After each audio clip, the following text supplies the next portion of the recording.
Okay.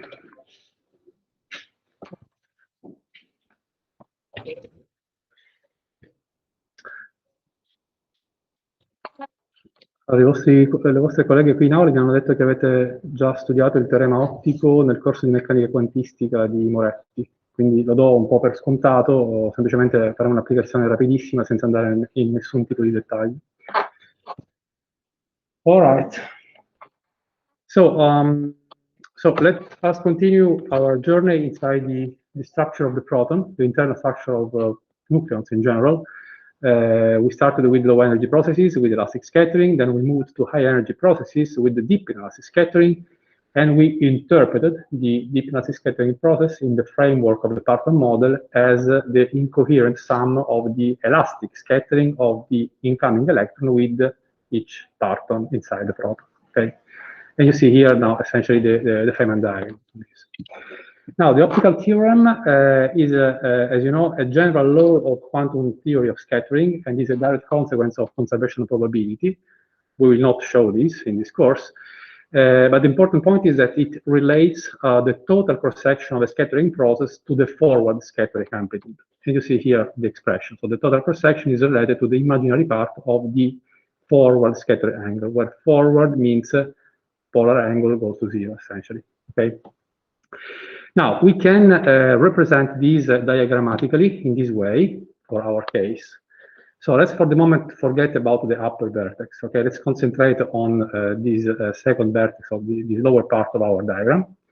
The cross-section is nothing else than the probability for this to happen. So let's represent the cross-section in this way with the squared modulus. And based on the optical theorem, this is proportional to the forward scattering amplitude that we represent in this way. These kind of diagrams are called handbag diagrams. Handbag è la borsetta da donna, se volete, ok? Somiglia un po' alla borsetta. So it represents a forward scattered amplitude. So here essentially we have the incoming photon that interacts with the quark. The quark is then, so it is extracted from the proton, it is then reabsorbed by the proton. This is the way to interpret this object. And the red blob that you see here is a non-perturbative quantity that contains all the physics of the internal structure of the proton. So all the information of the internal structure is included in this object that we call the quark-quark correlator. Okay. Just to introduce the notation, I will not go any further into this. Now, let me recap the last part of the last lesson. Okay. So if you remember, we introduced two parton distribution functions, the F1 and the G1, at the end of the lesson. So the F1 is called the unpolarized PDF, or the momentum distribution. And if you remember, one can define these, okay, we can call it F1 or just Q, where Q is the standard PDF, as the sum of the momentum distribution for spin, which are for quark with spin parallel to that of the proton, plus quark with spin anti-parallel to that of the proton. Okay. Now, we can now represent these into our new language in terms of this forward scattering amplitude. So in the helicity basis, that is the basis of the helicity eigenstates, we can represent this object, so F1, as the sum of these two forward amplitudes, okay? Where plus and minus indicates the spin, so the helicity essentially of the proton and of the quark, okay? Now, we also define the difference of these two objects, okay, that we call the helicity distribution, and we represent it with the symbol G1 or delta Q equivalently, okay? So the helicity distribution is a measure of the net polarization inside the proton. So it gives you essentially the probability to find the quark with a momentum fraction x, where x is the Wilhelm variable, and spin, longitudinal spin aligned to the longitudinal spin of the proton, minus the case where the spin of the quark is anti-parallel to that of the proton. Okay? And also this we can represent in the helicity basis in terms of our forward scattering amplitudes. Okay? Of course, now we have the difference of the two. So we have a plus sign here and a minus sign here. And all the remaining objects are just the same. Okay? Now, what about the transverse direction? So in analogy to F1 and G1, we can also define H1, okay? H1, it is given here, all delta Q with a small delta, is now the difference in probabilities with quark densities, now considering the transverse direction of the spin. So suppose we have now a transversely polarized proton. So this is the direction of motion. The proton is polarized in this way. Then the transversity distribution, H1, describes the probability to find inside a transversely polarized proton quarks with momentum fraction x and transverse spin parallel to that of the proton, minus the case with transverse spin antiparallel. Okay. So the definition, if you is obviously pretty similar to that of G1. Okay. The only thing is that we are now working in the transverse direction, but this is not just a trivial rotation, as we will see in a moment. So we can now again represent the transversity distribution, but now in a different basis, the so-called transverse spin basis, which we indicate with the arrows. Okay, and once we do so, again, we can trivially represent this object in this way. Okay, which is the, if you like, the equivalent of D1, but now in the transverse direction. What happens now if we try to represent the transversity distribution in the helicity spin states? The spin basis, the one that we use for representing F1 and G1. If we do so, the two bases are related by these relations here, okay? So if we now try to represent the transversity in the helicity basis, so not anymore with the arrow, but with the plus and minus sign, we found something strange here. We found that the amplitude, okay, requires a spin flip of the struck quark. So the quark is extracted with a positive helicity, and is then reabsorbed with a negative helicity. Okay? So the only way for the transversity to exist is to allow this spin flip of the quark when represented in the helicity basis. And we say that the transversity is a chiral odd object for this reason. Okay? Now, let's see what are the implications of these things.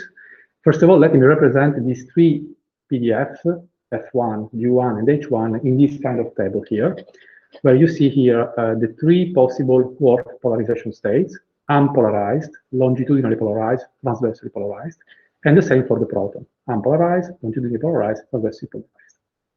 So the F1 is a purely unpolarized object, so its place in the table is here. Okay? It describes the momentum distribution, regardless of the spin of the proton and of the spin of the quark. G1, instead, this is a spin-dependent PDF.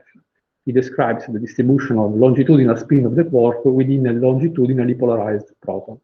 Okay, so its place is here. And finally, transversity, as you can imagine, is now in the last element of the diagonal.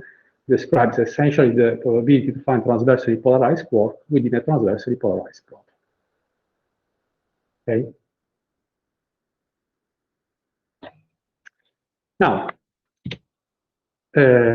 one can make a power expansion of these objects, actually of the quark-quark correlator, in m over q power, in power of m over q, where m is the mass of the proton and q is the transfer momentum. Okay.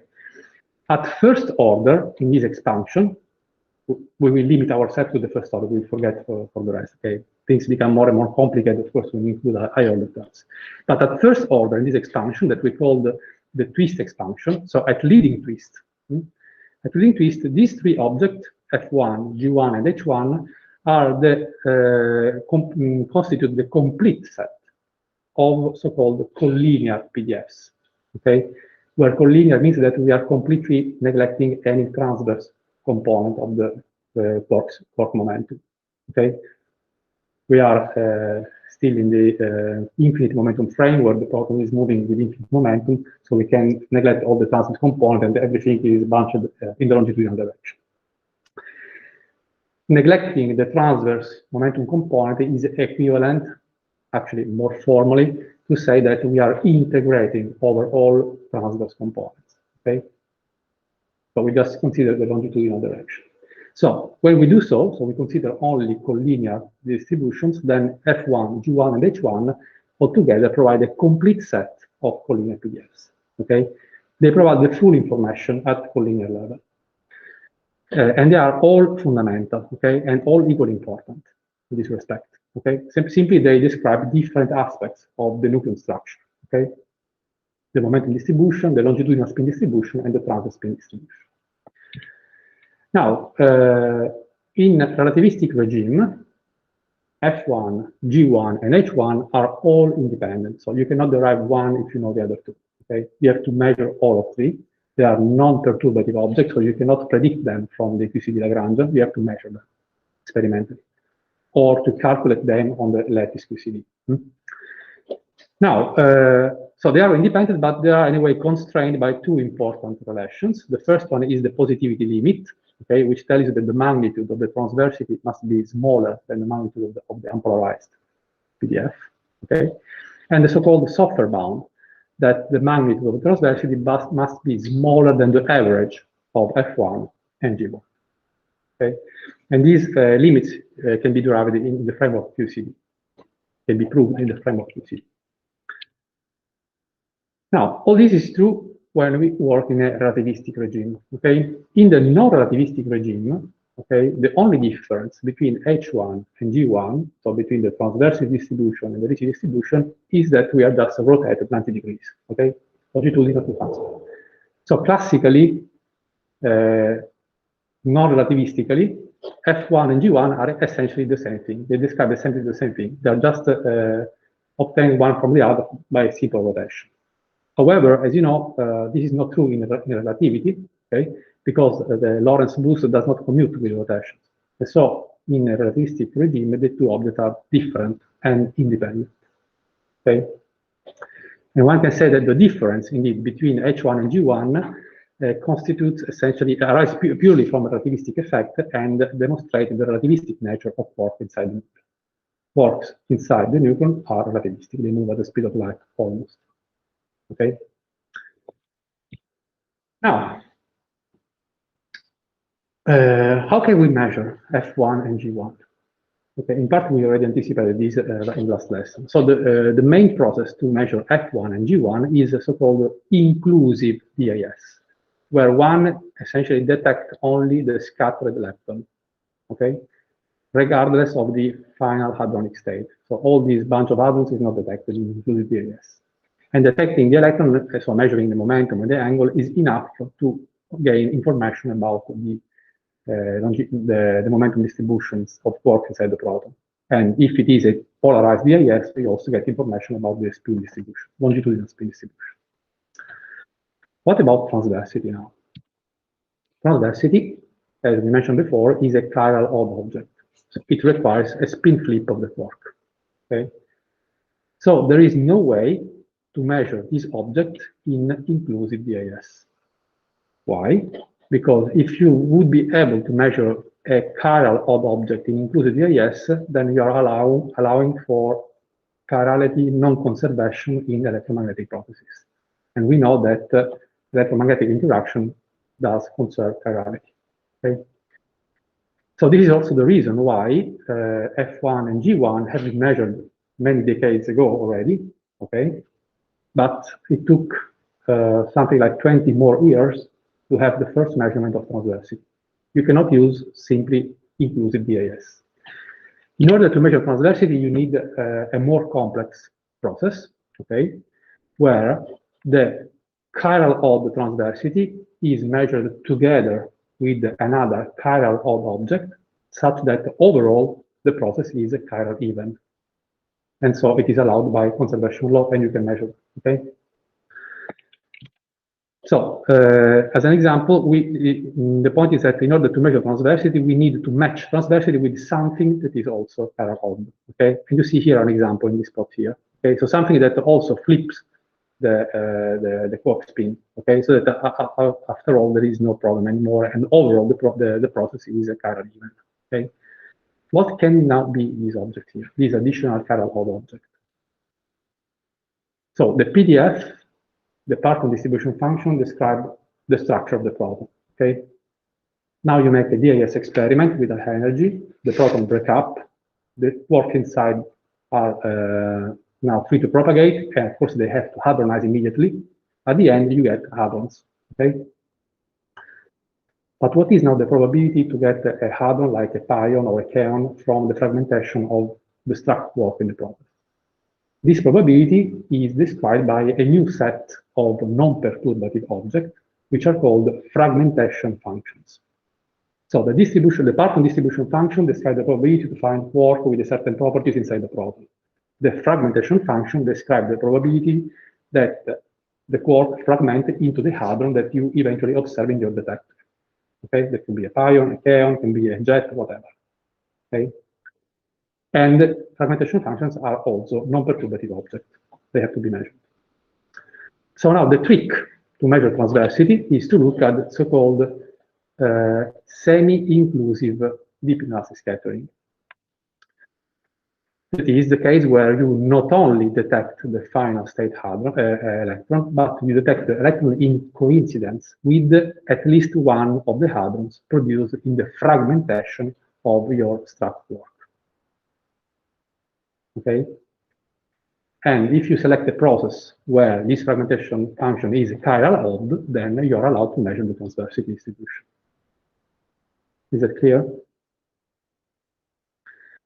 So the DIS process, the inclusive, semi-inclusive, sorry, DIS or CDIS can be also represented in this way. So this is the plane in gray is the scattering plane. So you have the incoming electron, outgoing electron, and the extended Peter photon. And this is the proton target. The plane in yellow is the plane where the one of these hadrons that are producing the fragmentation are produced. So this is the momentum of, for instance, a pion or a kaon. Okay? And this allows you to define also two azimuthal angles.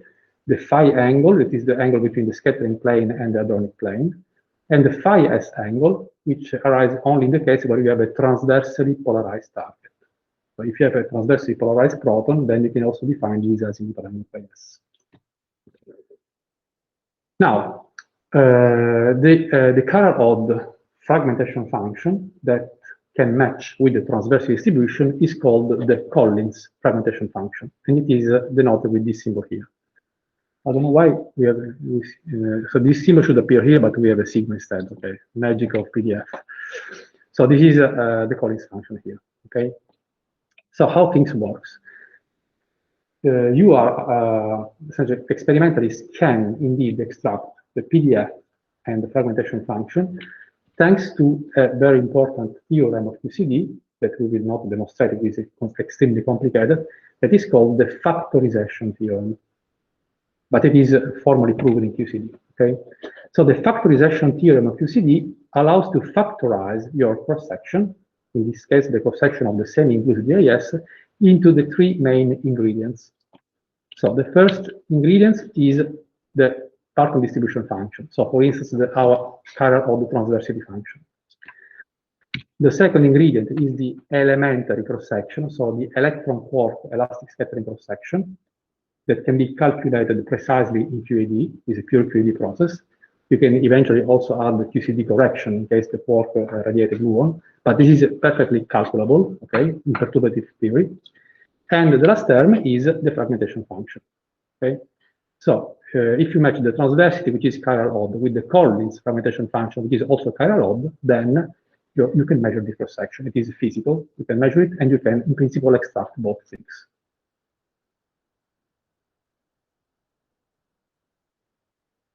Is it clear? So overall, indeed, the cross-section is chiral even. And so there is no problem with the conservation law in electromagnetic interaction. Now, semi-inclusive DIS process, like the one we just discussed, do not allow to measure separately the distribution function and the fragmentation function. What you can measure is essentially the combination of the two, okay? Actually, a convolution of the two. So in order to extract the transversal distribution, or in general your PDF, you have to know your fragmentation function. So you have to measure independently your fragmentation function in a different process. And this is typically done in E plus C minus annihilation. Okay? So E plus C minus may annihilate into quark anti-quark pair, and then the probability that the quark and anti-quark fragment into the final set hadrons is indeed described by the fragmentation function.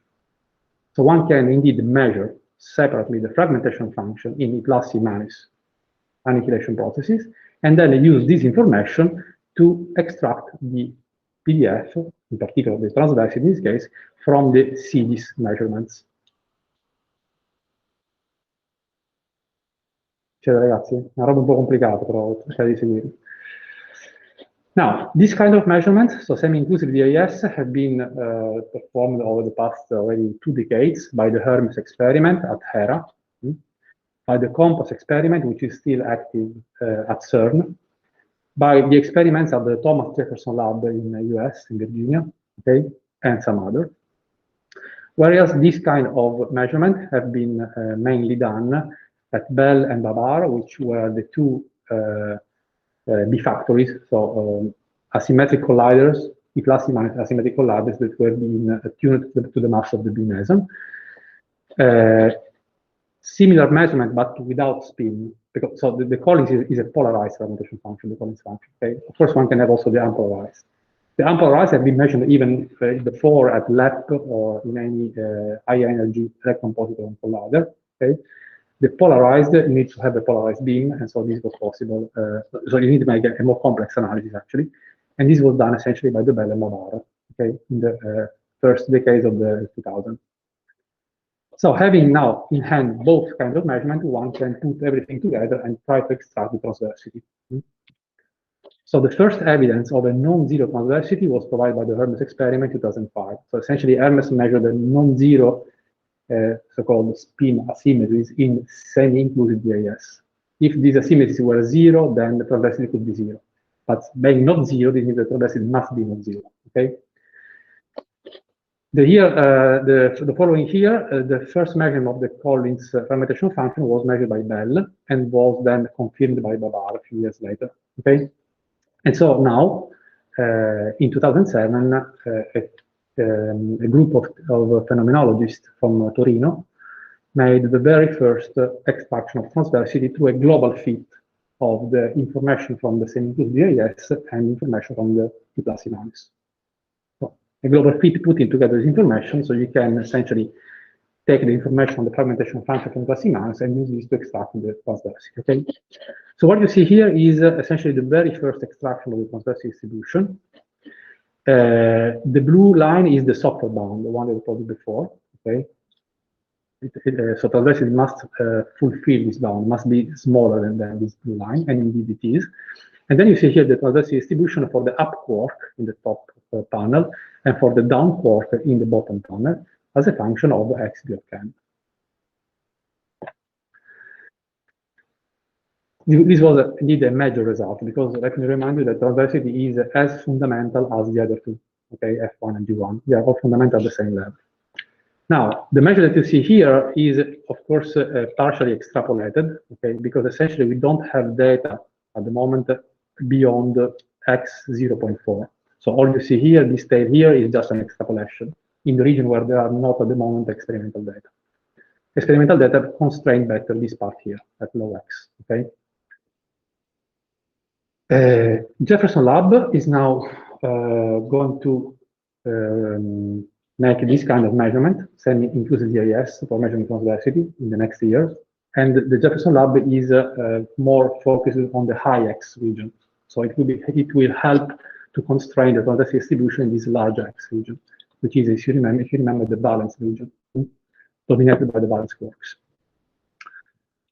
And at the moment, we don't know anything about the transversity distribution for the anti-quarks, for the C quarks in general. Okay, we have these, let's say, limited knowledge about the up quark and the down quark. That's it for the moment. Okay. So let me summarize what we know today about the collinear distribution inside the proton.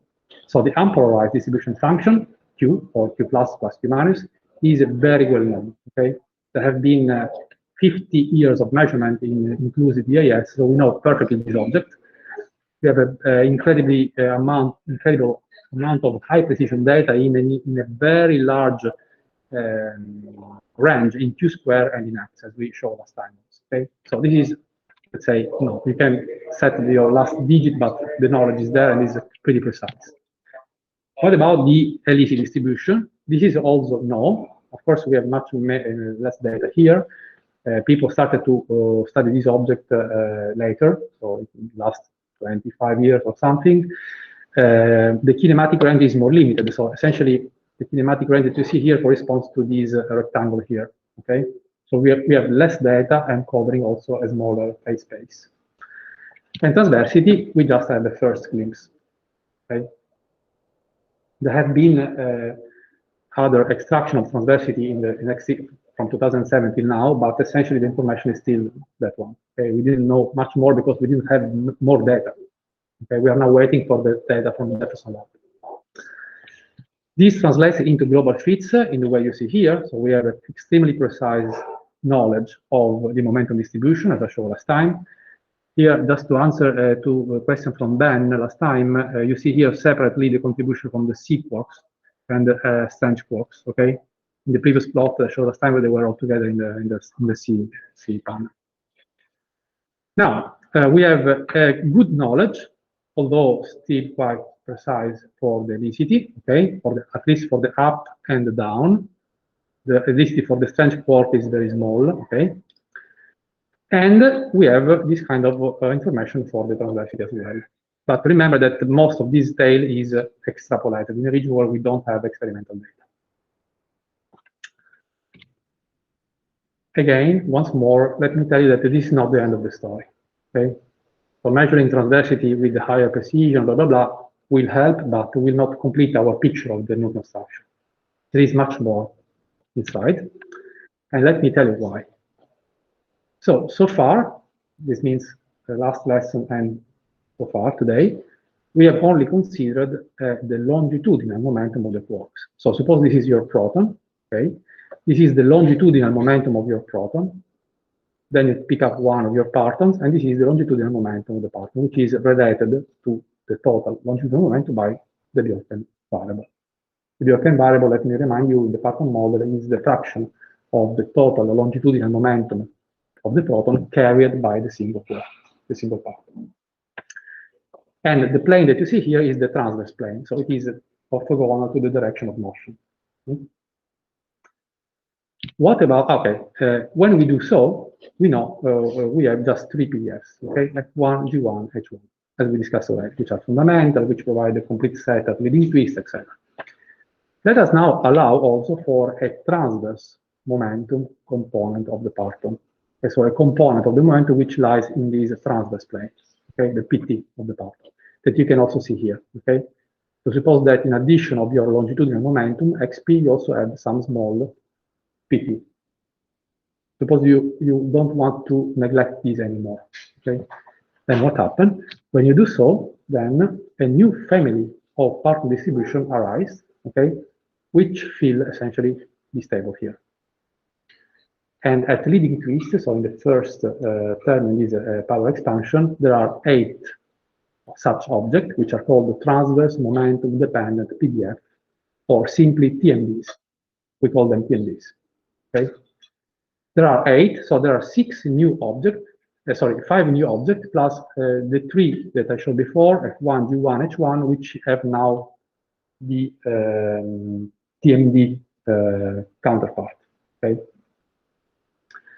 So if we do not integrate over the transverse momentum, then 8 TMDs appear at leading twist, including the TMD version of F1, G1, and H1, okay?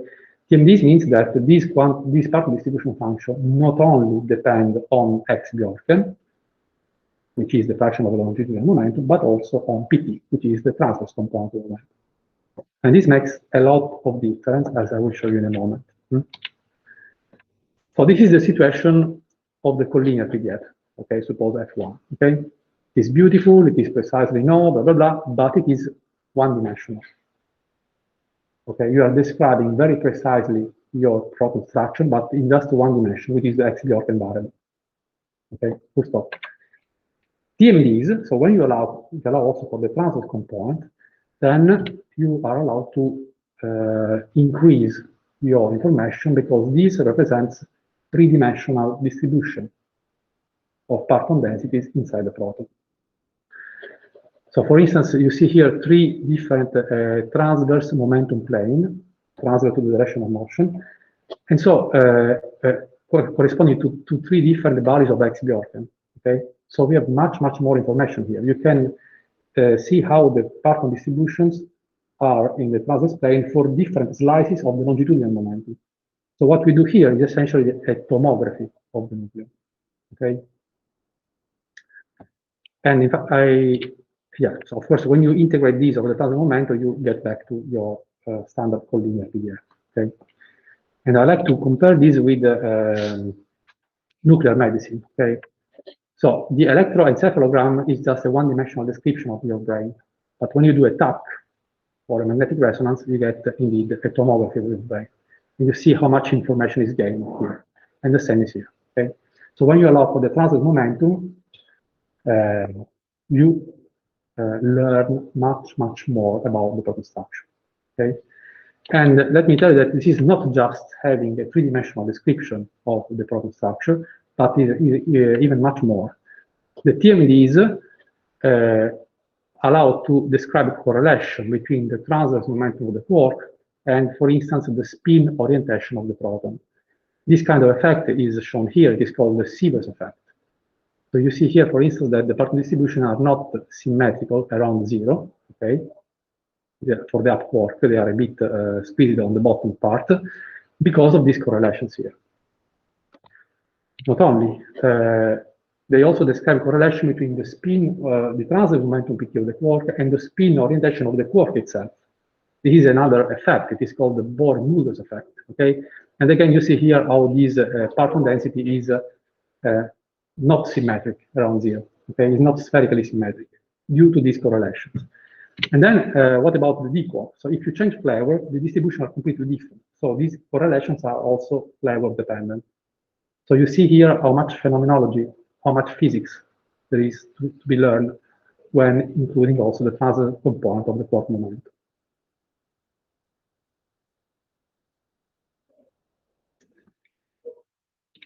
Now, but what is the role of this parton momentum? It is really important, it is negligible. So the problem is that it has been neglected for decades. Okay, so starting from the late 60s, people said, okay, let's completely neglect about the momentum, it's marginal. Let's concentrate on the longitudinal component. And indeed, that first order in collinear QCD, it is calculated that the effects coming from the transverse component are indeed negligible, order 10 to the minus 4. So one can completely neglect about the transverse momentum. But when you do experiments, you see a different story. I will not go into the detail of these objects here. So what you see here essentially are spin asymmetries. Okay, I will not go into detail. But what is the message I want to tell you is that when you allow for the transverse momentum, you see huge effects. So we have asymmetries of the order of 6–7%. In this case, this is the Sievers mechanism that I described before. Also in the plus E minus, so when you allow for the spin dependence, you have asymmetries as large as 30–40%. And even in proton-proton scattering, when one of the protons is polarized, you get huge spin asymmetries of the order of 40%, which are persistent with the energy. You see here from 5 GeV, 6, 19, 62, and today up to 500 GeV. You still observe these huge asymmetries, okay? And this can be essentially only understood if you allow for the transverse momentum component. So the transverse momentum component is not at all negligible, and it provides a huge observables, huge effects, okay? Again, how can we measure now the TMDs? And again, the answer is the same. So semi-inclusive VAS is the golden process, not the only one, as we will see later, but it's the golden process to measure TMDs, okay? And again, here we have the factorization theorem that allows you to factorize the cross-section into the TMD function, one of those, the one that you like, the elementary cross-section, which is calculable in perturbative theory, and the fragmentation function, which are two. The Collins that we already introduced, which is the spin-dependent chiral of the fragmentation function that matches with the transversity, and actually it matches with all the PDF in this last column, okay? And the other one is the standard unpolarized fragmentation function. It is even more known, it has been measured so many times, and this matches with the other PDFs, okay? Now, this is actually not really the same factorization that I showed before. It's a TMD factorization. It's even more complicated, okay? So the proof of this theorem is even more complicated because you have to allow for the transverse momentum, okay? we will not enter into any detail of this. And this is the full expression of the cross-section, okay, that you see for the semi-inclusive DAS. Up to, so here we have the first and second order in this twist expansion. So we have plenty of terms. You see that each term is described in terms of structure functions. There are many different structure functions, capital F, okay? Each of them can be indeed interpreted as the convolution of a TMD and the proper fragmentation function, okay? And we have all these azimuthal dependence, where phi and phi s are the azimuthal angle that I showed you before, those here, okay? And furthermore, we can divide this cross-section into different contributions. The first one is unpolarized. There is no dependence nor on the beam nor on the target polarization. Then we have a term which depends on the beam polarization. Then we have two terms which depend on the target polarization, either longitudinal or transverse. And then we have terms which depend on both the beam and the target polarization, okay, here and there. Okay, so all this is about work TMDs, okay? I will not pretend that you remember this, it's impossible, just to give you an idea, okay? Now, what about the gluons? Do we also have gluon TMDs? Yes, we do, okay? So we have essentially an analogous table for the gluons. Now, the meaning is a bit different. We don't have any more longitudinal polarization and transpolarization, but circularly polarization and linearly polarized gluons. But more or less, the structure is the same. Now, the theory framework is consolidated. So all these objects are understood from the theoretical point of view, but the experimental access is still zero. So in other words, we don't know nothing, okay? We have to measure this object, and this is the only very, very marginally done so far. How can we access the gluon TMDs? Now, one has to think that heavy quarks, so CC bar, BB bar, etc., are mainly produced in gluon-gluon interaction in high-energy hadron collisions. So suppose we are colliding two protons, okay, at high energy. The main, the most dominant mechanism is the one where the two protons interact through a gluon exchange, okay?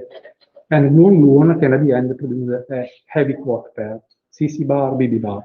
And there are many different ways you can do this. So essentially, by measuring heavy quarks objects, so heavy mesons, one can get access to the gluon dynamical distribution inside the proton. And this is indeed the way. So the most efficient way to access the gluon dynamics inside the proton is to measure heavy flavor observables. And you see here an example. So one of the golden process is to look at inclusive production of quarkonia, okay? The psi, psi prime, or bottom-on, okay, harmonic bottom-on state. Where again, you don't measure these, but you only detect your scattering meson, heavy meson, okay?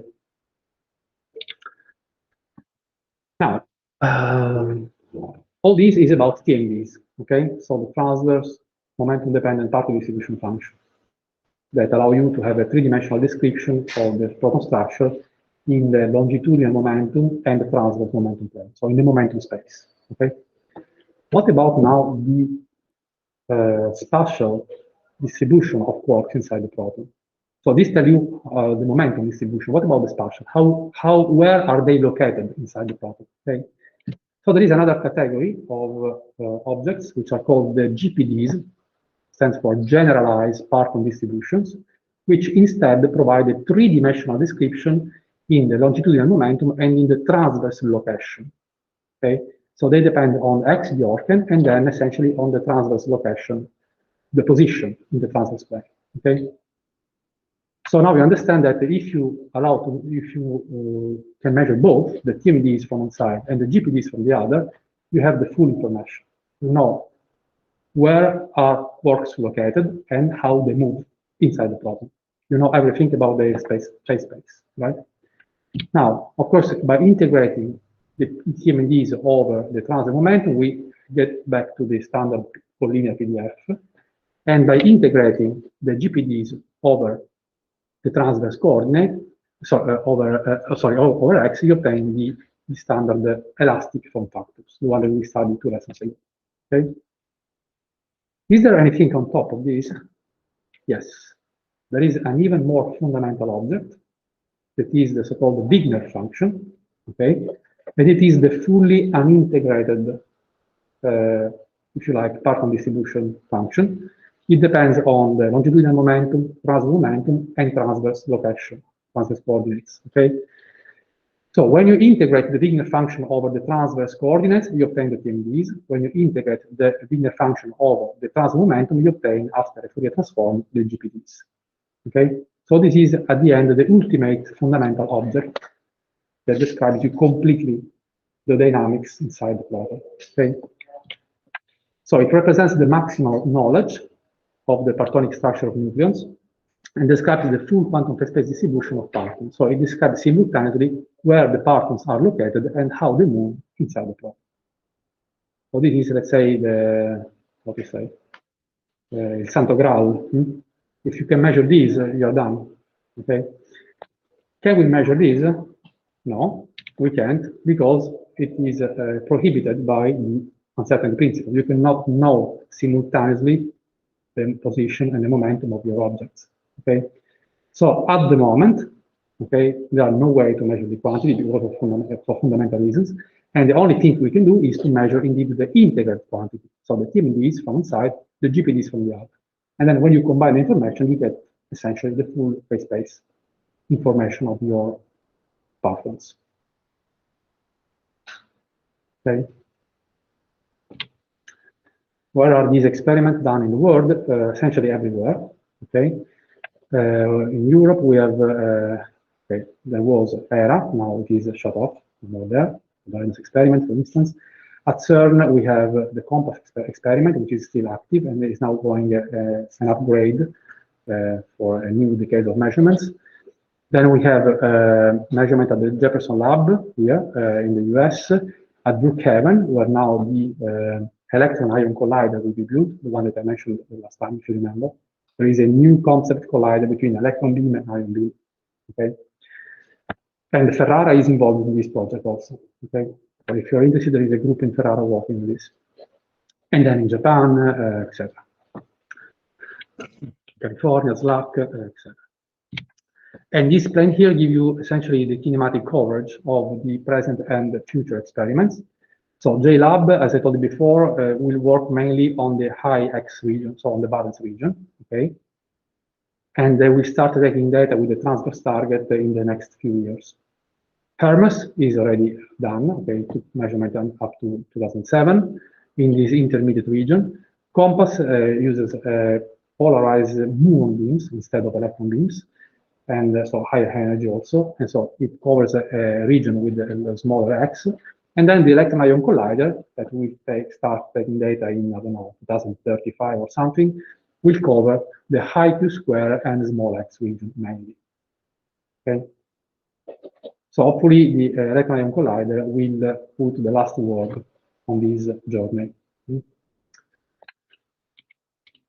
Now,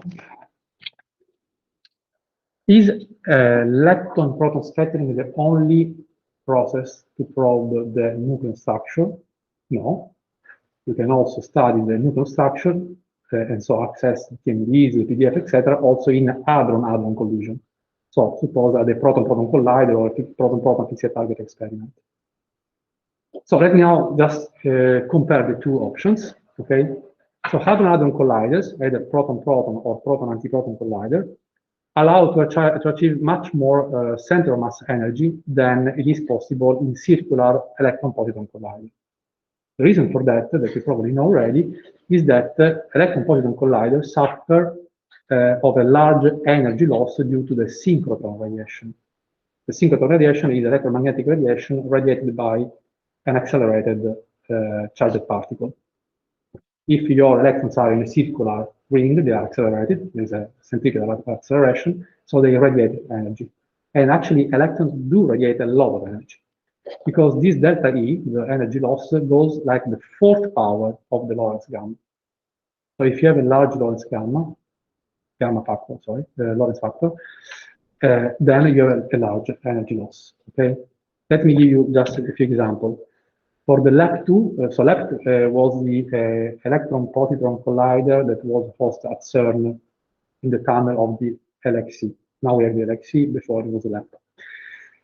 So, so the ring was the same. So the radius was still 4.3 kilometers, and the energy was much lower, was 100 GeV, okay, for the electron on positron limit.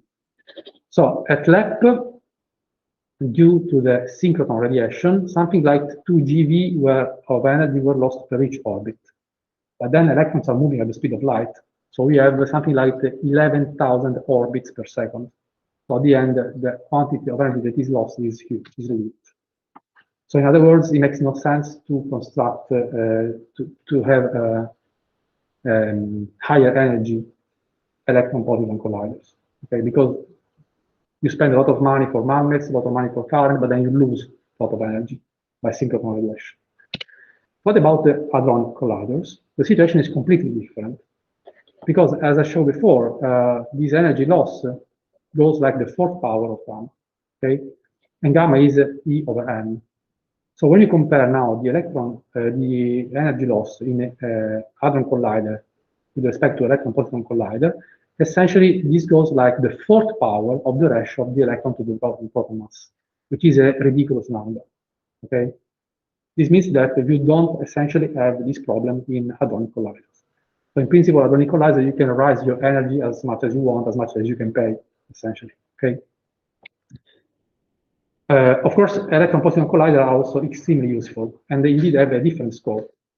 So, hadronic collider, such as the Large Hadron Collider, can push the limit of the energy frontier. So you can discover heavy particles, the Higgs boson, supersymmetric object, whatever. This you cannot do at lower energy electron-positron, but electron-positron collisions are pure electromagnetic. So they are completely clean. You don't have jet, QCD background in that. So if you want to make precision study, then you have to use electron-positron collider. If you want to push the energy limit, you have to go to the hadronic colliders. So they are both necessary. Now, in elastic electron-proton, as we saw last week, the cross-section depends on just one single variable. Okay, for instance, the scattering angle of the electron. All the kinematic of the event is fully constrained by just requiring one variable. In deep energy scattering, as we saw, we need two independent variables, for instance, x and q squared. In hadron collisions, we need three independent variables, because now we have two interacting protons, so we need not only the q squared, but also the x Bjorken of the two colliding protons. Okay, so in order to describe completely your event, your scattering event in a proton-proton collision, you need the three independent variables. Now, in hadron collider experiment, the scattered partons are observed as pairs of jets, as we studied, okay? And the angles of these jets are typically pretty well measured, okay? And they are measured, so two of these variables can be the angle of the two jets. The third variable can be, for instance, the transit momentum of one of the two jets, PT, okay? So if you measure the polar angle of the two jets and the transit momentum of one of the two jets, you are done. You are fixing three variables, okay? Now, the jet angles are usually measured through a different variable, which is called rapidity, that is defined here, okay? In terms of the energy and the longitudinal momentum of your object, okay? And just to give you an idea, for a non-relativistic particle, the rapidity corresponds to the velocity along the z direction. In a relativistic regime, the rapidity gives you essentially the angular direction, okay? The invariant mass of the system of particles inside the jet is called the jet mass, okay? Now, if the jet mass is negligible compared to the jet energy, so it is a jet of relativistic light particles, for instance, then one should use the pseudo-rapidity instead of the rapidity, which is defined here. You see here now clearly the relation between this pseudo-rapidity and the polar angle theta. So for the pseudo-rapidity ranges from 0 to infinity. So 0 means theta 90 degrees, infinity means theta equals 0, eta equal 1 corresponds to 45 degrees, etc. Okay? So we have a 1 by 1 correspondence between the polar angle and the value of the pseudo-rapidity variable.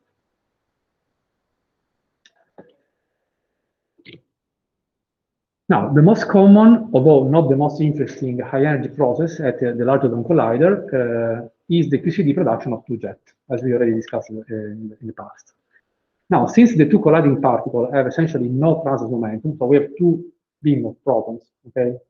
Inside the proton, we have partons, but essentially everything is moving longitudinally along the z direction, along the b direction, okay? At very large energy. So indeed, we can indeed neglect any transverse component of the momentum, okay? So in the initial state, before the collision, the transverse momentum is zero. And so it must be zero also in the final state. So at the end, what you see is that the jets are produced back-to-back in the transverse plane, such that the sum of the two transverse momenta is zero, okay? And you see here an example in the Atlas experiment of two back-to-back jets produced. This is a front view, and this is a side view, which are produced in the transverse plane, but back-to-back. So overall, the transverse momentum is zero in the initial and the final state. As we have seen, the cross-section for the QCD quark-quark scattering, this we studied in QCD chapter, is given here, okay? Let me remind you that 2/9 is the average color factor that we calculated, if you remember. Now, we can express these in a more convenient way. So, S hat is the center of mass squared energy of the quark-quark interaction, okay?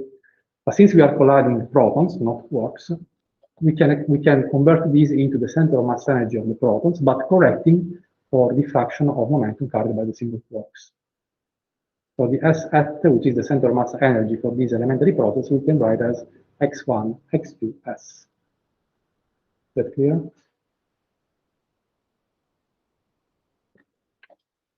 What we can do is to tune the beam of our protons, okay? But what matters is the interaction between the quarks inside, and the quarks share only a fraction x of the total proton momentum, okay?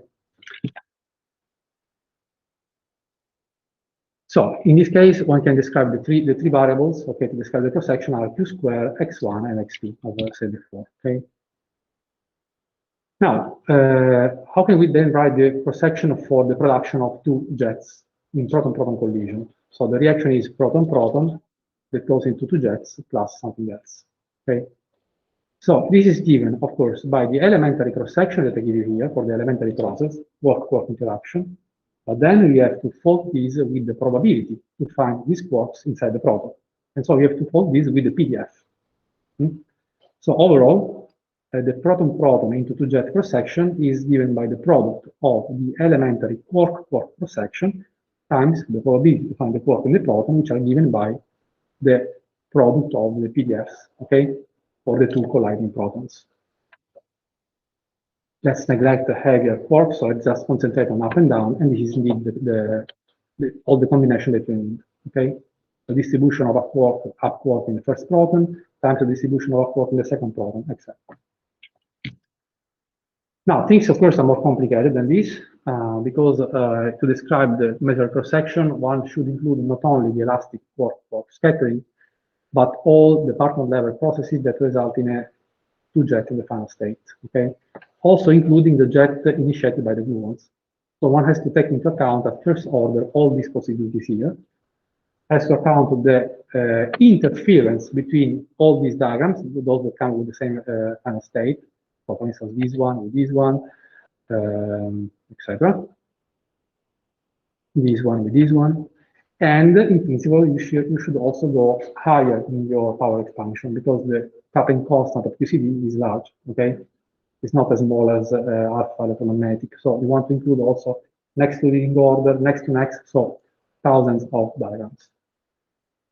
So, of course, these calculations are extremely complicated. They are done, of course, numerically through highly sophisticated computer programs. But nevertheless, the comparison of the theoretical prediction with experimental data provides a powerful test of QCD. Okay, so when you make such precision calculation, and then you compare with the experiment, you are testing precisely your theory if the match is good. And the match is indeed extremely good. You see here this plot here. These are cross-section measurements by CMS for jet production. These measurements span 12 orders of magnitude, okay, and also several other marks in PT. And the data are given for different ranges in the rapidity, okay? So we have a bunch of extremely precise experimental data. The error bar is even not visible here, okay? And the red curve that you see here, okay, this guy here, is not a fit. The incredible thing is that this is the calculation just put on top of the data. And you see how the match is good over so many orders of magnitudes. Of course, once you take into account all these complications here. Okay, so it is an extremely powerful test of QCD. Now, when looking at hadron production, hadron collision, there is a very important process, which is the Drell-Yan process, that, as we will see in a moment, also allows to study PDFs at hadronic collisions. So the Drell-Yan process is depicted here, okay? It is essentially the electromagnetic production of a lepton pair, mu plus mu minus or mu plus minus or tau plus tau minus, okay? Through the annihilation of a quark from a proton and an antiquark from another proton or an antiproton. Okay, so essentially you are colliding either two protons or a proton and antiproton. In a certain number of events, you get annihilation of a quark from one proton and an antiquark from the other, and you end up with a pair of leptons. This is the Drell-Yan.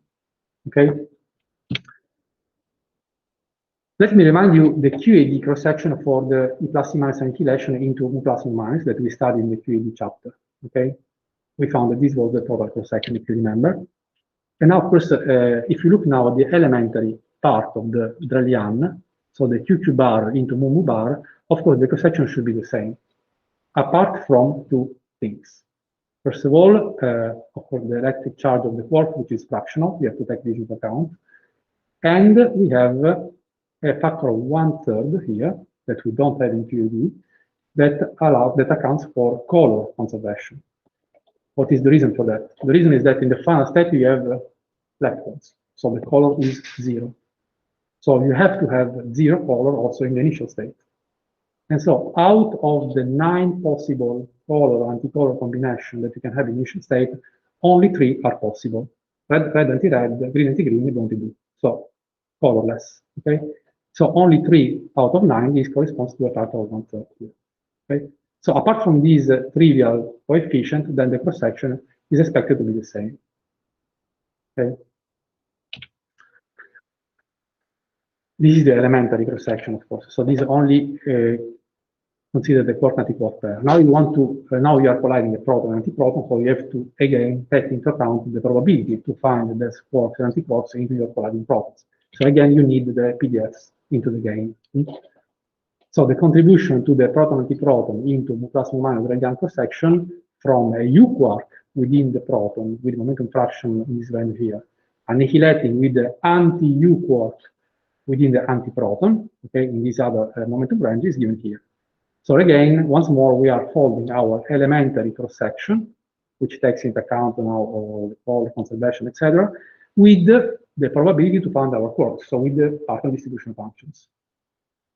Okay, so UP is the partial distribution function of the up quark into the proton, and U bar B bar is the partial distribution function of the anti-up quark into the antiproton. Now, of course, electromagnetic interaction and strong interaction conserve the charge conjugation. It is a symmetry of QED into QCD Lagrange.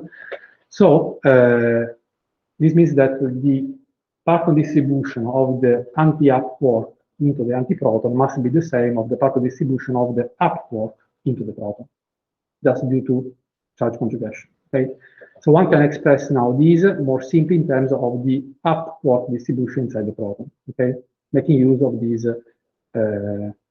conjugation, charge conjugation invariants. Okay, and so finally we can obtain our cross-section for the Drell-Yan, also including now not only U bar contribution, but also possibly DD bar, and not only, so in the proton we have the valence quarks, right? So the UUD in the proton, U bar, D bar in the antiproton. But we also have the C quarks, as you know. So we can also have U bar into the proton and U into the antiproton, with a small probability, of course. So you have to take into account also this small probability to have the full calculation, okay? So you also account for the CU bar into the proton and the CU into the antiproton, and also from the DD bar annihilation, and this is the full cross-section. So once more, the elementary cross-section, QQ bar into lepton pair, folded with the structure of the proton. the probability to find the squats into the problem. What about if you now polarize your beams, your proton beam or proton antiproton beam? So suppose you have both transversely polarized, then the double polarized Drell-Yan provides a way to measure transversity again. Why? Because again, you need two chiral Hall objects. One possibility is to merge transversity with the chiral Hall Collins function in the electron-proton spectrum. But if you are doing a proton-proton interaction and they are both polarized, you can actually merge the transversity of one proton with the transversity of the other proton. Overall, this is chiral even, and so you can measure. So in other words, the doubly polarized Drell-Yan is another way, independent way to measure the transversity distribution. Finally, the Drell-Yan process also provides a way for searching for physics beyond standard model, so for new physics, okay, through the production of possible new massive neutral particle in QQ bar that goes into Q plus minus.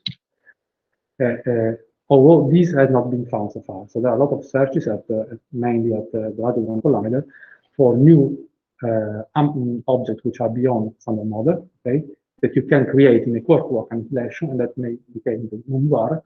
So you have to look at the spectrum, the invariant mass spectrum of the Mumu bar pair at high energy.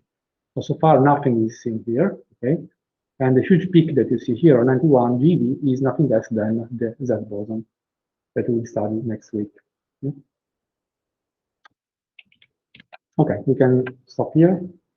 I'll recombine at 15. Okay. Any questions?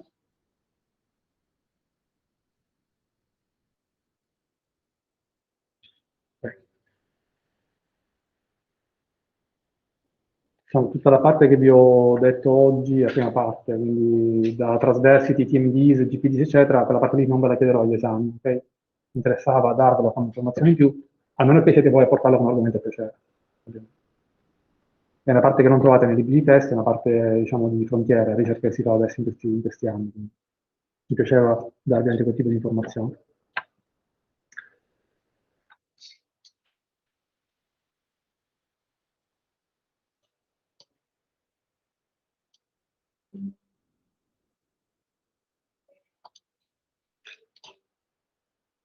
So we recombine at 15, 10:15. Okay.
Secondo me non ci fanno appena c'è delle cucine che vengono via.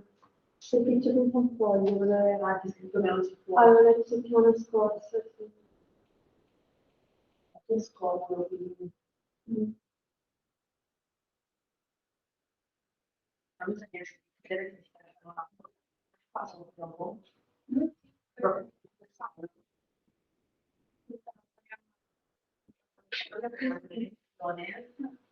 in online, ma dobbiamo partecipare a un livello dove partecipare. Solo che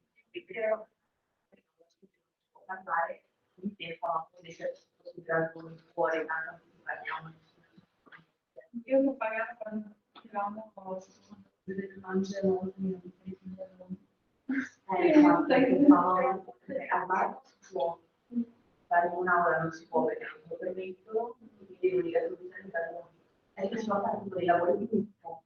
Quindi non si può una settimana nello stesso.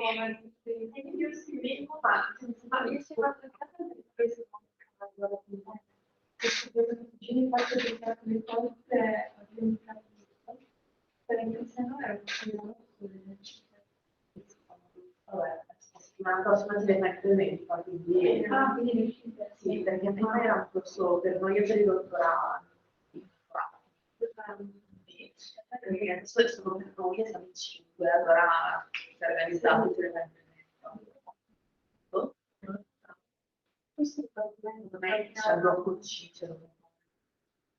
e dove sono stata andare a fare riunioni tipo col Paolone, ci paventano di nuovo. Come si chiama nel dipartimento?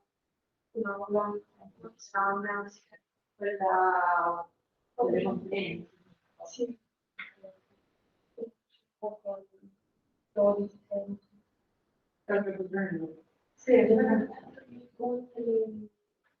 Sì, per presentare un percorso di progettare.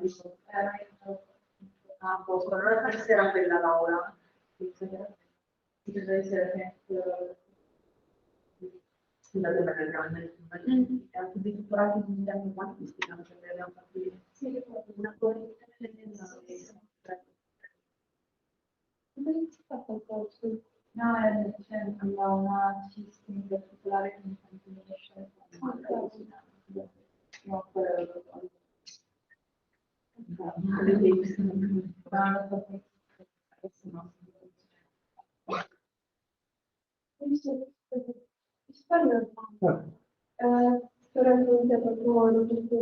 prima dell'esame cosa ci consigli di prepararci, di essere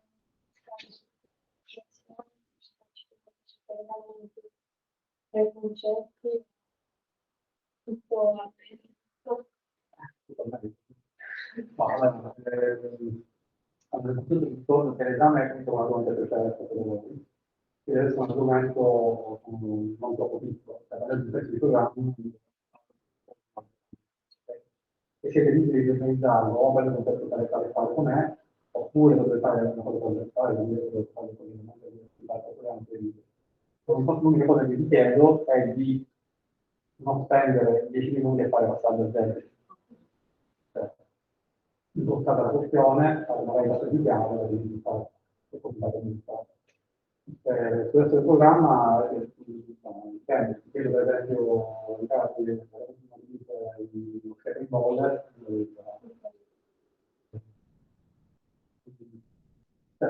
per quello che puoi evitare è stare lì e fare 3.000 passaggi complicati, perché alcune cose sono fatte con questo mattino, non interessano avanti.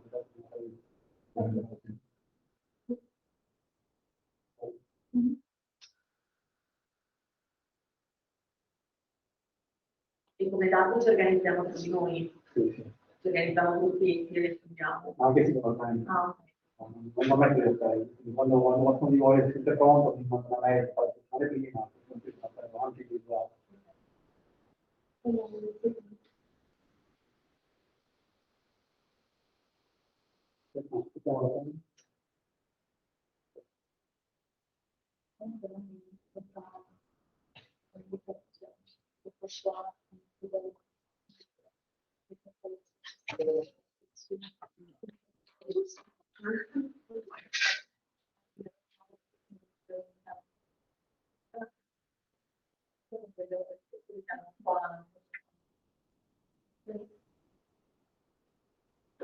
Ok, lo vediamo?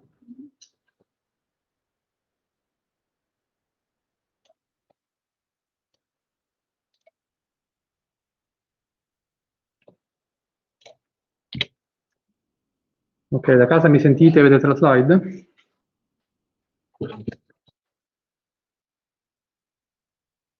Sì, lo vediamo. Oh, sì. Aspetta un attimo, vado a vedere. Ok, posto. Ok, So we completed now the chapter about the neutron structure. Let's now move on in our course, and let's now start the big chapter about weak interactions. Okay. So, few historical things. So the first weak process to be discovered and studied was the beta decay of some radioactive nuclei, as you all know. Okay. So the beta decay consists in a transmutation of a nucleus with Z proton and N neutrons into a nucleus with either Z plus 1, N minus 1, this is the negative beta decay, or Z minus 1, N plus 1, this is the positive beta decay. In the first case, a neutron is transformed into a proton. In the second case, the proton is transformed into a neutron. Now, since the very beginning of the last century, it was already known that an electron is emitted in the process. So your nucleus is transformed in such a way, okay, that one neutron has become a proton, but then an electron is emitted in the process. And since now the daughter nucleus is thousands of times heavier than the electron, one can, of course, completely neglect its recoil energy. So essentially, it remains at rest, more or less. And so in the hypothesis of a two-body decay, the electron must be emitted with a constant kinetic energy given by almost the totality of the energy released in the decay. You know already from the last year. So essentially what people was expecting, the energy of the electron, the kinetic energy of the electron to have one single value, which is essentially this, the value of the total energy released in the decay, since the proton stays at rest, essentially. But, as you know, the electrons were found to be emitted with a continuous energy spectrum, okay, like this. This was the observation, ranging from 0 up to the expected energy for the two-body decay, okay, which is called the end point of the spectrum here. So this 0.782 MeV. Now, so this of course was against the expectation. So indeed the beta decay seemed to violate energy conservation. It was a drama at the time, okay? And as you probably know, was Pauli to propose a solution to that in 1930. So to save in a disparate solution, okay, to save the energy conservation, he proposed that a new object, neutral and extremely light, must be emitted in the decay together with the electron, okay, such that they both share the energy in the final state, and so that each can have a continuous distribution, but the sum has to be the energy fixed, okay. This was desperate because Pauli, when made the hypothesis of the neutrino, was also sure that this was impossible to detect. Neutral and essentially massless. Okay. Now we know that the neutrino has been detected. We know that actually the first detection was in 1956. Sorry. So in this hypothesis, energy conservation requires that the sum of the electron and the neutrino energy is constant, but each of them can have a continuous spectrum. Okay. So let me treat now the beta decay in the center of mass frame in the blackboard.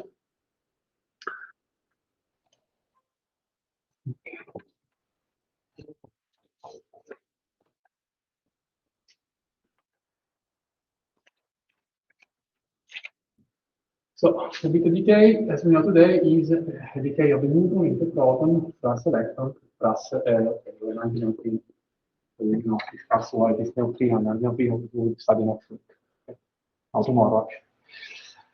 So let's study the decay in the center of mass. Okay, so in the center of mass, the neutron is at rest, and then we have three particles emitted. This is the proton, this is the electron, and this is antineutrino.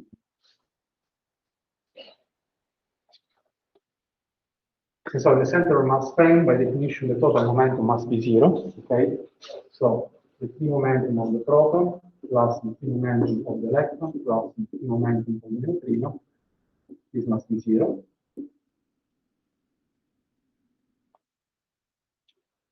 And the center of mass energy must correspond to the mass of the decaying neutron.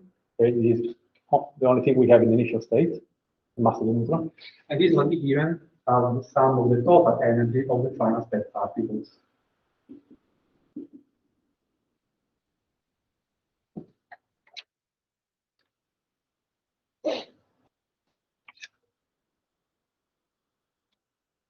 And what about the total energy released in the decay? So let me call this E0. Okay. So this goes as the kinetic energy of the three particles in the final state. So this is in general the kinetic energy of the electron plus the kinetic energy of the neutrino plus the kinetic energy of the proton. Okay. Now, our goal now is to understand how to get the endpoint energy here. Okay.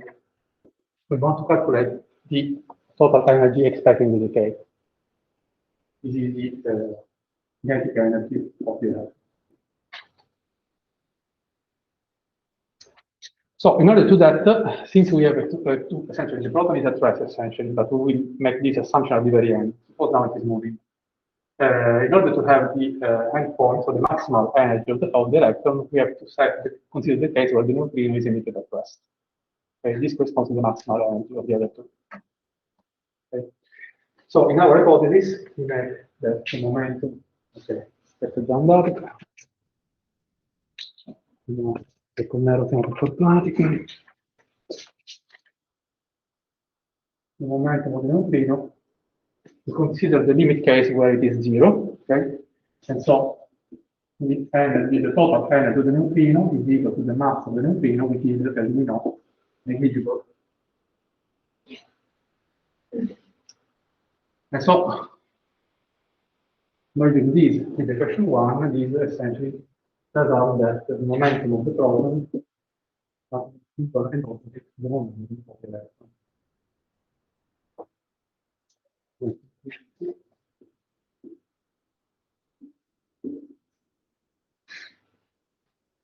But of course, the two are the same magnitude.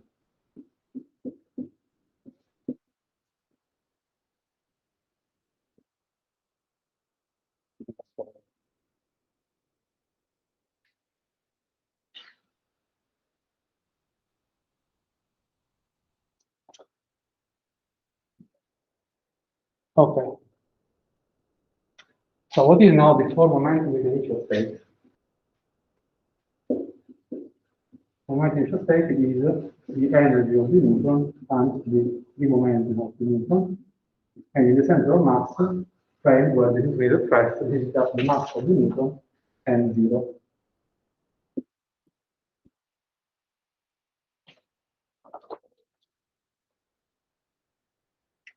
What about the form momentum of the final state? Okay, so here we have the total energy of the proton plus the total energy of the electron plus the total energy of the neutrino. And then we have the free momentum. This is in general, okay?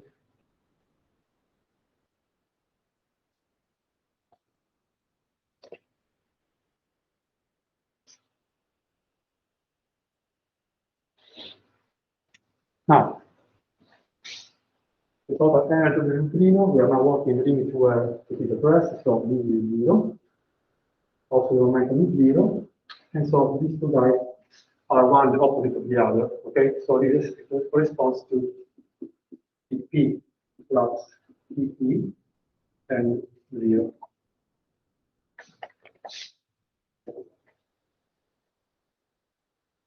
They are opposite.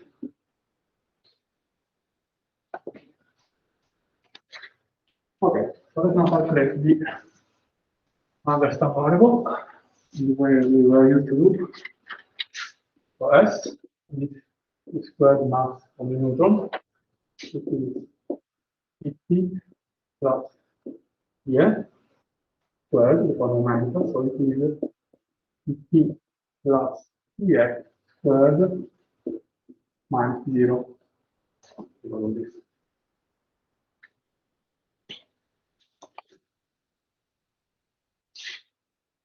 Now, I will not go into all the passages. This we have done in our second lesson, okay?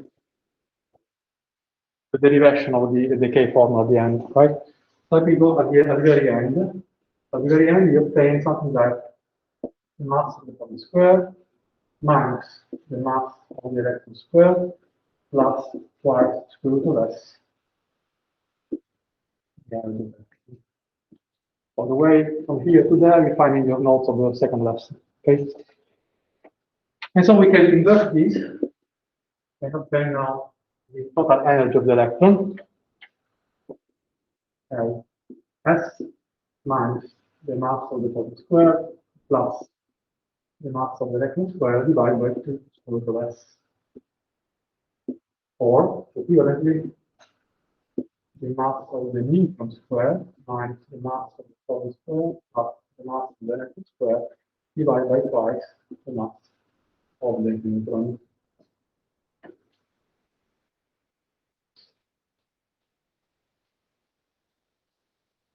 And if you now substitute all the mass here, you obtain a value of 1.292 MeV. So this is the total energy of the electron. Assume that the neutrino is produced at rest in the decay. So this is the maximal total energy of the electron, in other words.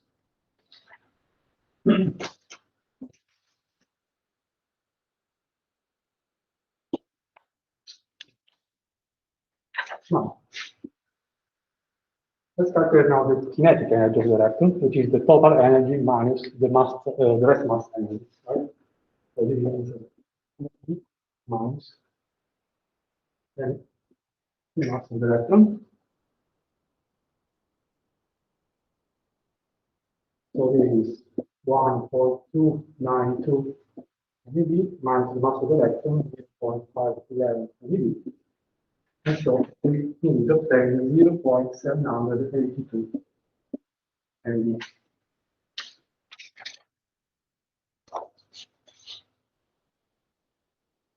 So this is the maximal kinetic energy of the electron. Okay, but still we want to account for this and this. Okay, so this guy is 0 for our hypothesis. So our E0 is we're working with the hypothesis where the kinetic energy of the neutrino is 0.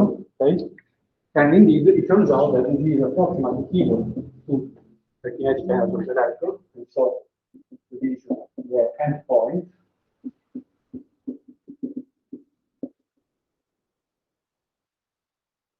Why? Because we can completely neglect the kinetic energy of the proton mass. Let me give you some number. The kinetic energy of the proton classically is p squared divided by 2 and p, and it is of the order of 10 to the minus 3 MeV. So it is much smaller than the kinetic energy there. And so, indeed, the solution that the endpoint energy of the electron in the decay must be equal to that value.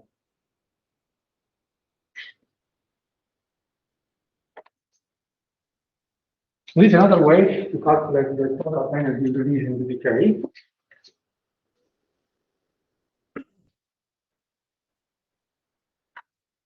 And it is through the Q value of the decay. So the E0 is equal to the Q value, which is the mass difference between the initial and final state. So this is the initial state minus the sum over all final state masses. Okay, the mass defect is called. And so in our case, this corresponds to the mass of the neutron minus the mass of the proton minus the mass of the electron minus the mass of the neutrino.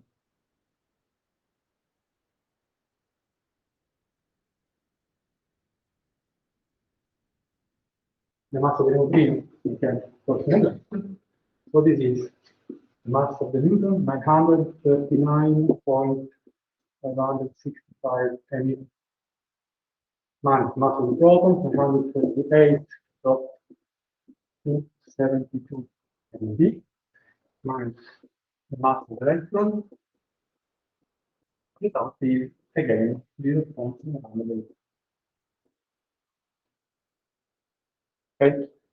So an easy way to calculate the total energy released in the decay is just by the mass difference between initial and final state.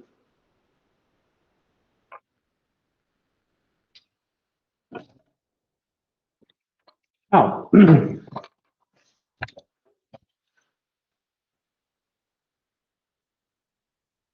let me summarize these in the slide.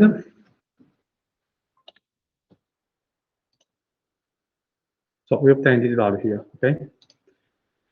So neglecting the neutrino mass and the proton recoil energy, the total energy available in the final state is given, okay, by the value that we just derived on the blackboard, and that you can obtain simply by as the mass defect, so the difference in mass between the initial and final state objects, okay? And this is indeed the energy which is in general shared by the electron and the neutrino, giving rise to the continuous spectrum, okay? Or the energy of the electron only in case the neutrino is repressed, so the endpoint of the spectrum. Now, today we know that the positive and negative beta decays, okay, are given in terms of neutron to proton or proton to neutron transmutation, okay? And as we study, this of course happen at the quark level, as we study next. Now, while the neutron can decay spontaneously into the proton with a very long decay time of 900 seconds, because it is slightly heavier than the proton, the opposite process cannot occur for a free proton. So a free proton cannot decay into a neutron because it is lighter, so energy will not be conserved. So the inverse beta decay can only occur within the nuclei, where the missing energy is provided by the binding energy inside the nucleus. Okay. Okay, so let's now solve this one. So considering the muon decay, mu minus goes into electron plus electron antineutrino plus mu neutrino. Draw the corresponding Feynman diagram, describe the expected energy spectrum of the electron, calculate the maximal energy of the electron using the mass of the muon, and calculate the total energy available in the decay.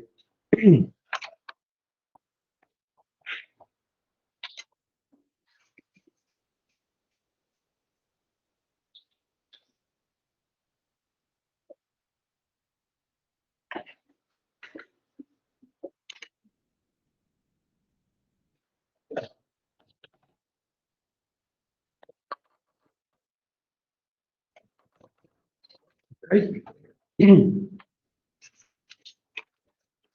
So,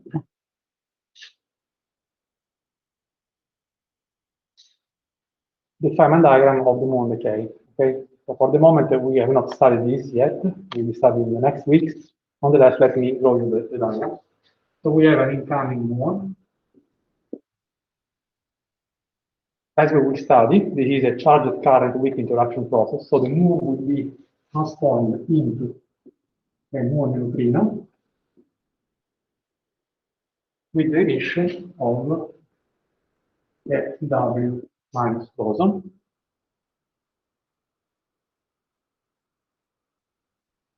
which decays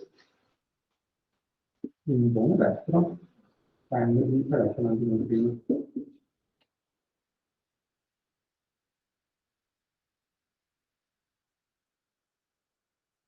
Okay, so as we will study tomorrow, charged current process allowed to transform a fermion into a different object, okay, with a charge difference of plus or minus 1 electron charges. Okay. Now, having said that,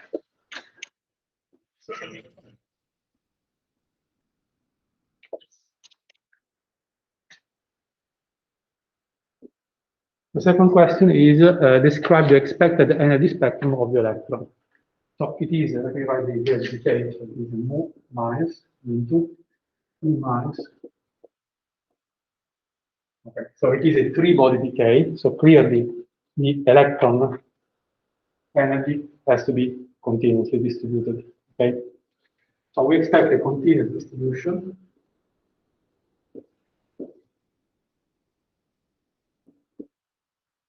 Something like this.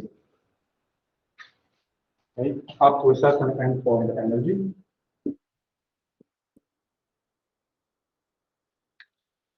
And in the central mass, we have our muon at first, and then we get into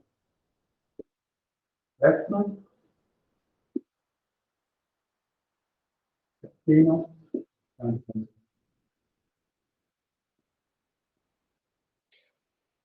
so the situation where the energy of the electron is 0 is the one where the electron is produced at rest, of course. So in the center of mass, the decay goes like this. We have our muon. Here we have the neutrino. Momentum. Here we have the neutrino, and the electron is produced at rest. So in this very specific configuration, we are here.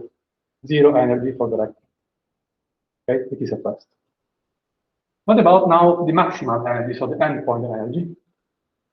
The maximal energy of the electron is clearly, as we already studied in an example in relativistic kinematics, located where the two neutrinos are both in the same direction. The electron is in the opposite direction. So this corresponds to E0, and in this case here, E, and then we have mu of T,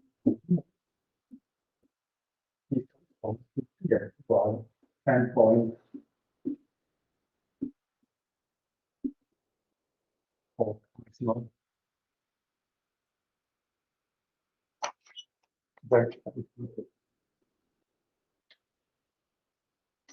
There. These are the two extreme situations. In between, we can have infinite possibilities. Now, the third question, calculate the maximal energy of the electron using the mass of the muon.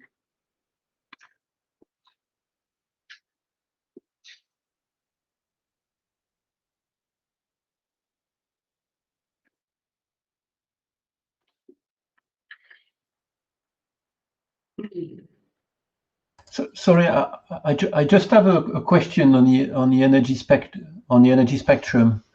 You seem to do a peak. You know, it starts at 0, and you seem to do a peak, and then it goes down. And I'm not sure, or haven't heard why that would be. It's not really a peak. It is a region where it is the maximum of the probability, and this depends on the kinematics of the decay. So on the full phase space, there is no dynamics there. Okay. So it's not a peak, it's just an enhancement in a certain region, then it decreases, but it does reflect essentially the phase space, the kinematics. Okay, so the question now, point C, is calculate the maximal energy. Okay, so the maximal energy is the case, as I just mentioned, where the two neutrinos are emitted opposite. So we can treat them as a single particle. Okay, so we can reconduce ourselves into a two-body decay. But this is the momentum of the two neutrinos going in the opposite direction. So in the center of mass, we have E equal to minus E, okay, and of course, the moment there needs to be the same. So the S is D plus E mu square, which is D plus E mu square minus D plus E mu, which is 0. Again, this we have done in our relativistic kinematic chapter, so I will not repeat all the passages here. You can find in the regular studies. At the end, the result is 2 square root of S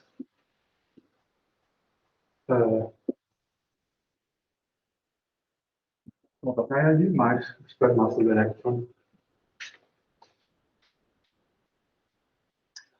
And so the energy of the electron, which is the maximal energy of the electron, because we are working in this hypothesis here, is S plus mp squared divided by 2 to the S, or mass of the muon squared plus mass of the electron squared divided by twice mass of the muon.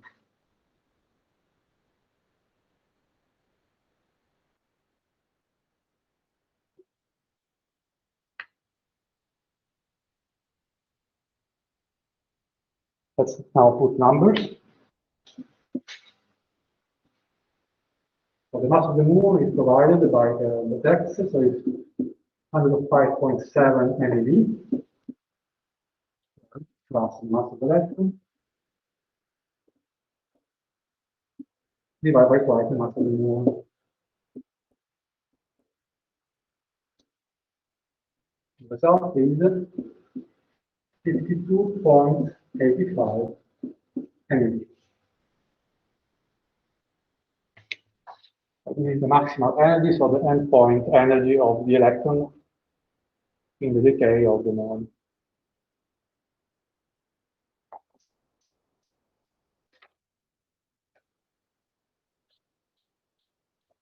Last request.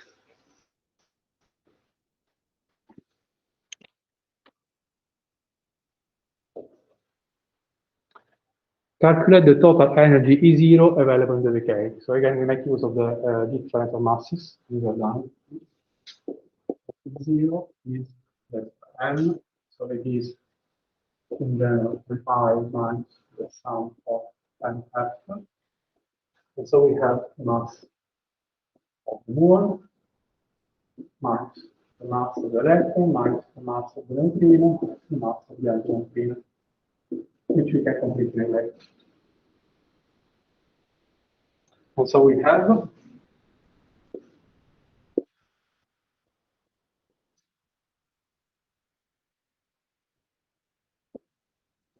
that is 105.2 energy.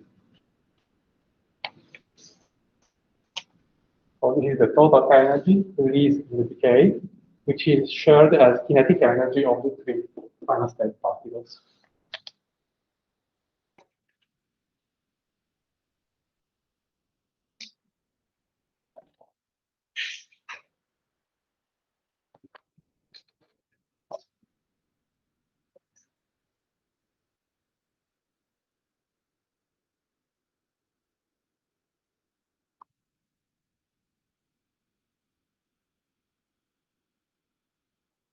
Okay.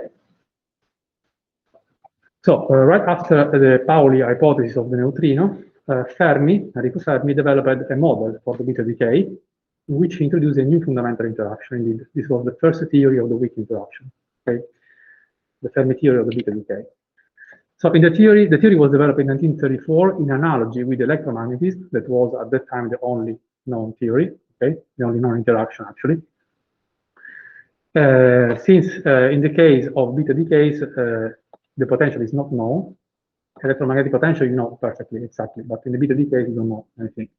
So Fermi made the simplifying hypothesis that of a point-like interaction of the 4 Fermis. So in his theory, it assumed that everything is happening in one single point. Okay, so the point-like interaction of the 4 Fermis. What is the implication of this choice?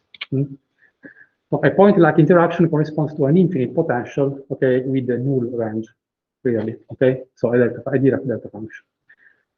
And we know that if our potential is Dirac delta, when we take the Fourier transform, so we obtain our transition amplitude, we obtain a constant, okay?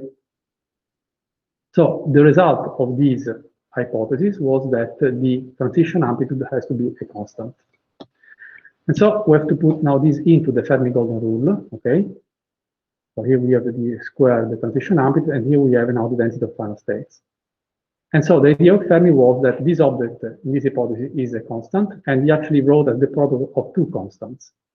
The M1, which is a dimensional numerical constant, which is characteristic of any specific weak process, okay? And Fermi assumed this to be 1 because he had no clues, so let's put it 1. And then the other constant, which is G, okay, which is now essentially called the Fermi constant. And then at the end, we have the density of final states, which represents the number of ways the energy available in the decay is shared among the final state particles, as we studied already. So within this theory, we will not go into the details, but you probably have done in last year in the course of Lenisa. You obtain that the density of final state is given by this quantity. So apart from a bunch of constants, it goes like the 5th power of the total energy available in the decay. So a huge, huge dependence. So now we can put everything together into our Fermi golden rule, okay? We can write it in a more clever way by extracting these 2 constants altogether, and this is what we call the Fermi coupling constant today. Okay, so G divided by H by cube C cube. M square we put equal to 1. This was the hypothesis of Fermi. Okay, and so at the end, the transition probability rate, the W, is given by the square of this Fermi constant, which is universal. This should be the same for all weak processes. And then we have the fifth power of the total energy released in the decay. So the idea of Fermi was to extract this unknown universal constant GF through the measurement of the only known process at that time, that was the neutron beta decay. Okay, and then to use this to calculate the probability for any other weak process. And this is indeed what he did. So by inverting the expression of the Fermi-Golden rule in this final formulation, Fermi extracted the expression of the Fermi constant as a function of all the rest, and essentially as a function of the total energy in the final state that we calculated the blackboard, and also Fermi did it. Okay, so this value was known, and when putting the value here, you obtain something like 10 to the minus 5 GeV to the minus 2, which is indeed of the correct order of magnitude if you compare now with the presently accepted value, which is given here. Okay. So the assumption of a 4-point collision, point interaction, it is clearly an approximation, but it works pretty well in low energy weak phenomena, such as the neutron beta decay. So indeed, after all, you obtain the correct value of the Fermi constant. Now, the new theory, so the Fermi theory of beta decay, was not only able to reproduce the continuous energy spectrum of the electron, but also to predict this observed dependence of the decay time to the energy available in the decay, so E0. Essentially, the decay rate is the branching direction divided by tau, as you know. And this goes in the Fermi theory as the fifth power of E0. Okay, and so you can invert these and take that decay time of your weak decay must go like the branching direction divided by the fifth power of the total energy. This relation was already known from experiments, and this was the so-called Sargent rule, which was an empirical but not understood formula. And now the same dependence is recovered by Fermi within his theory of the beta decay. So let me conclude with this exercise. So the tau lepton decays as electron neutrino at neutrino tau with a branching ratio of 18%. Calculate its lifetime using the Sargent rule and also the following information. So we have the decay time of the muon, the mass of the tau lepton, the mass of the muon, and the branching ratio for the muon decay, which is 100%.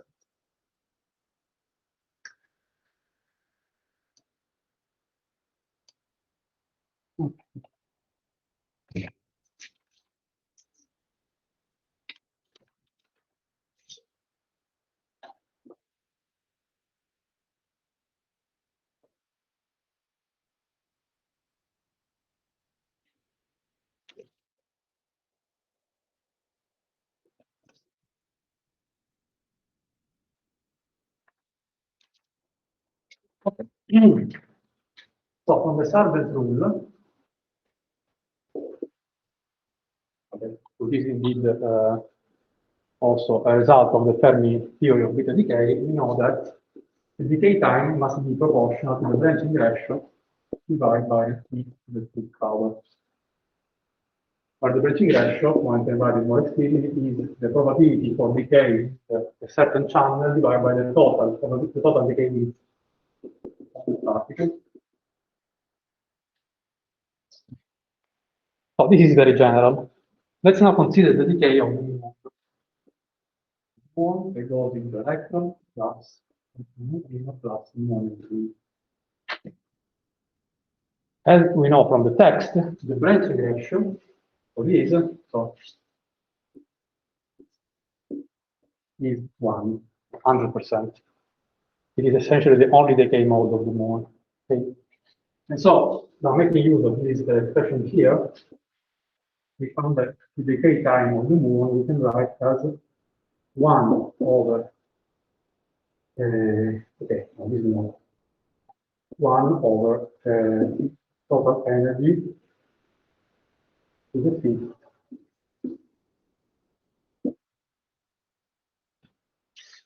of the muon decay.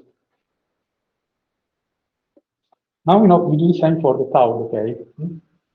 The tau decay, we have the branch direction, yes. So the tau decay is decay into electron plus anti-electron beam plus neutrino tau. In this case, the branching ratio is not 1, but it is a certain value because actually the tau more often decays into muon rather than electron. And so we can now use the same thing, the same formula to obtain now the decay time of the tau electron through the Salvage rule. So this is proportional to the branching ratio of the decay, tau minus into the minus tau, divided by the fifth power of the energy released in the decay of the tau.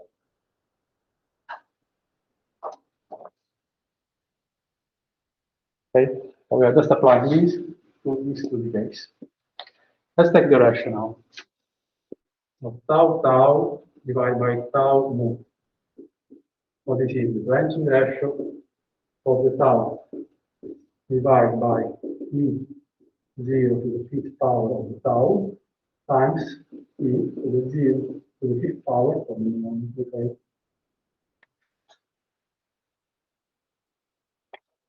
Or if you like, the branching ratio of the tau times E0 for the muon divided by E0 for the tau to the fifth power.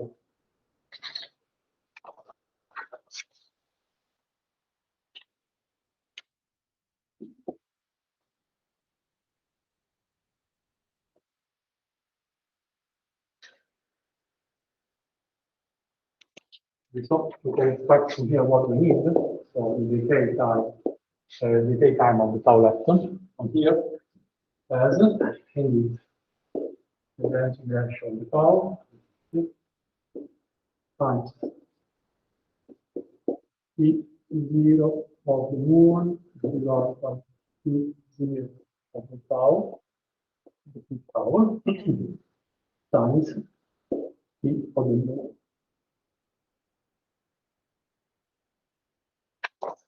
Okay. Now we just have to substitute the numerical values and so the branching ratio for the tau decay is given by the text. It is 18%.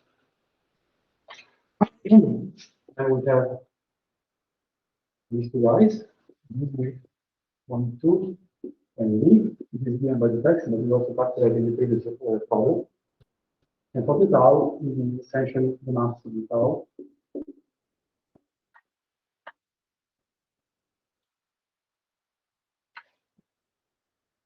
Because one can neglect, of course, the mass of the neutrino and of the electron. The tau is a very heavy electron, okay? It's just a half an eV less due to the electron. And then we have the decay time of the tau. It's 2.2 10 to the minus 6 seconds, 2.2 microseconds. And all of these 2.18 seconds, which is clearly decay time typical of weak decays. So this we obtain essentially by applying the Sargent rule. Okay, let me just plot the world average value that you find in the PDG couplet, for instance. So this is 2.903 plus or minus 0.05. 10 to the minus 13 seconds. Okay, pretty close.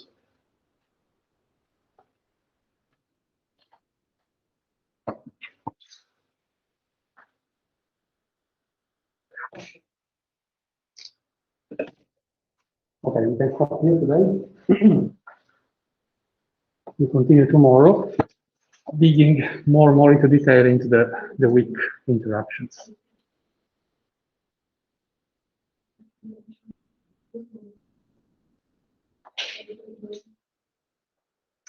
Okay, if there are no questions, we can stop the registration now.